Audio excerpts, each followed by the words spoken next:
Hola amigos, ¿cómo están? Siempre un agrado compartir la palabra del Señor. Qué agrado es para el alma el poder escuchar la voz de Dios a través de su palabra escrita en la Biblia. Allí está su voluntad.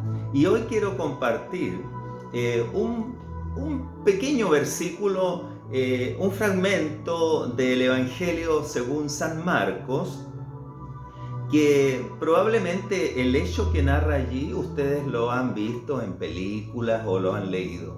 Es muy frecuente comentarlo en Semana Santa, por ejemplo, y que es aquel momento en que un hombre fornido le ayuda a Jesús a llevar la cruz al monte Calvario o Gólgota. Bueno, hay algo interesante en esto porque es tratado ese tema en los tres evangelios sinópticos. Sinópticos son Mateo, Marcos y Lucas, porque la palabra sinóptico viene de sin y opsis, que significa sin juntos, y opsis como la palabra óptica, que significa ver, entonces ver juntos. Estos tres evangelios, si uno los pone en columnas, se va a dar cuenta de que los hechos que van siendo narrados están armados, digamos, en paralelo. Cada evangelista, claro, lo narra de acuerdo a su estilo, pero va contando los mismos hechos. Y este particular versículo que está en Marcos, precisamente aparece también en Mateo y en Lucas, lo cual significa que es un hecho real. Pero hay algo más que ver también, que este versículo va a comprobarnos que en verdad, así como Mateo fue escrito para los judíos, en lenguaje de los judíos, en su cultura, digamos, el Evangelio de Marcos fue escrito para los gentiles que ocasionalmente vivían en Roma. Y eso se comprueba en diversos aspectos del Evangelio de Marcos, pero también en este versículo ya vamos a ver por qué. Y tenemos que el evangelista Marcos elude, por ejemplo, narrar genealogías. No aparece en genealogía, que era tan típico de los judíos. No así en Mateo y Lucas, que sí aparece en la genealogía. El otro aspecto también es que como es un escrito hecho para una audiencia gentil de los romanos, digamos, entonces va a explicarle muchas veces las costumbres judías, porque no tienen por qué entenderlas, ¿no? Así es que es muy interesante este Evangelio de Marcos, y bueno, vamos al punto y leamos el versículo que les comento. Dice así en Marcos capítulo 15, versículo 21. Y obligaron a uno que pasaba, Simón de Cirene, padre de Alejandro y de Rufo, que venía del campo, a que le llevase la cruz.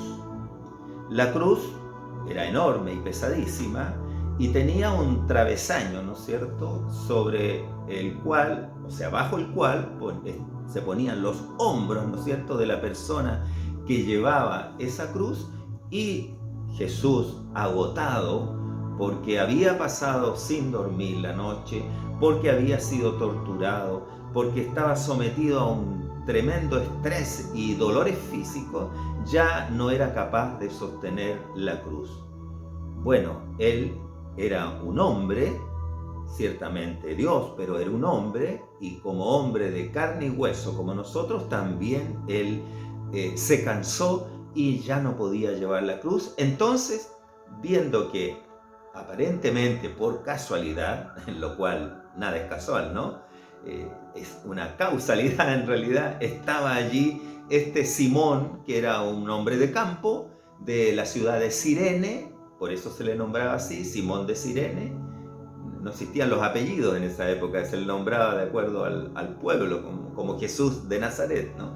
Entonces este Simón de Cirene, de una ciudad del norte de África era, entonces aparece este hombre y se le obliga a él que él cargue la cruz el resto del camino hacia el monte Calvario, el monte de la Calavera o Gólgota. Y así es que ese tramo lo hace este Simón de Cirene, que anota acá Marcos algo importante y dice padre de Alejandro y de Rufo. ¿Por qué los nombra a ellos? Porque los lectores, ¿no es cierto?, de este evangelio, a quienes iba dirigido, eran de la iglesia de Roma, y justamente Alejandro y Rufo eran de la iglesia de Roma, como podemos comprobarlo en la carta que Pablo, desde la ciudad de Corinto, le escribe a los romanos. Y el versículo Romanos 16:13 dice, en la parte ya final de la carta, en los saludos, dice: saludad a Rufo, escogido en el Señor, y a su madre y mía. O sea, Pablo consideraba que la mamá de Rufo era como una madre también para él, y Rufo, ¿quién fue? Un escogido del Señor, dice Pablo, un hijo de este Simón de Cirene, conocido por los romanos. Entonces tenemos acá a este Simón de Cirene que lleva la carga de Jesús, que comparte esta carga con Jesús. Y es precisamente lo que el Señor nos invita también a hacer a nosotros. Y es compartir su carga. Así como cuando Él nos llama, nos dice que nosotros echemos nuestra carga en Él. Nos dice: venid a mí todos los que estáis cargados y trabajados, y yo os haré descansar.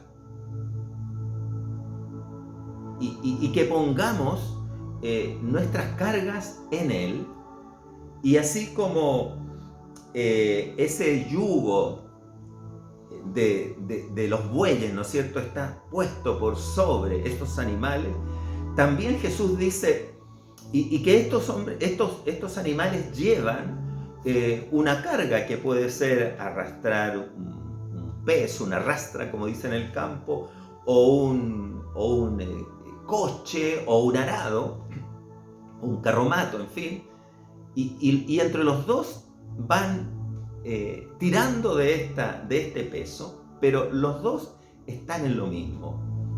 Entonces Jesús también nos dice: llevad mi yugo sobre vosotros, porque mi yugo es suave y ligera mi carga. Entonces el Señor nos invita a compartir con Él el yugo. Nosotros tenemos, por supuesto, todos cargas personales y se las podemos entregar al Señor, y el Señor nos ayudará a llevar esas cargas, esos dolores, el dolor que sea.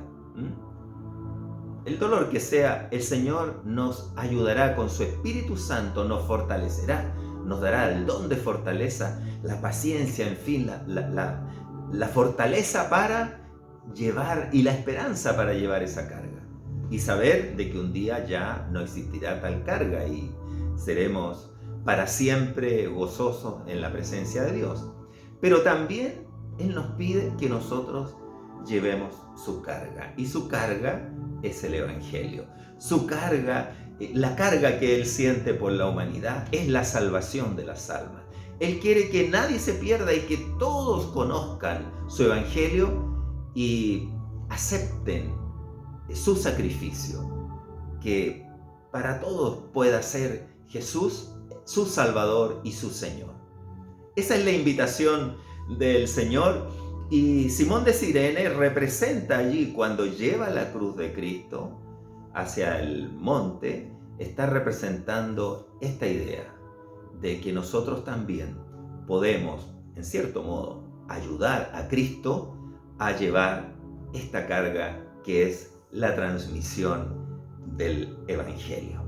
Que el Señor nos bendiga y podamos nosotros tener ese sentimiento y esa convicción de que con nuestros recursos, sean muchos o pocos, podamos transmitir a otros el Evangelio de Jesucristo. La buena nueva de que Dios envió a su Hijo al mundo para salvar a las almas, para que las almas se arrepientan de sus pecados, pidan perdón a Dios y Él, indudablemente, si esa persona es sincera, si esa persona lo hace de todo corazón, Él les perdonará sus pecados, lavará con la sangre de su Hijo Jesús toda culpa e iniciará una vida nueva, trayendo el Espíritu de Dios a morar en el corazón de esa persona, de modo que ese mismo Espíritu sea el que empiece a producir paulatinamente la transformación, la santificación de la persona.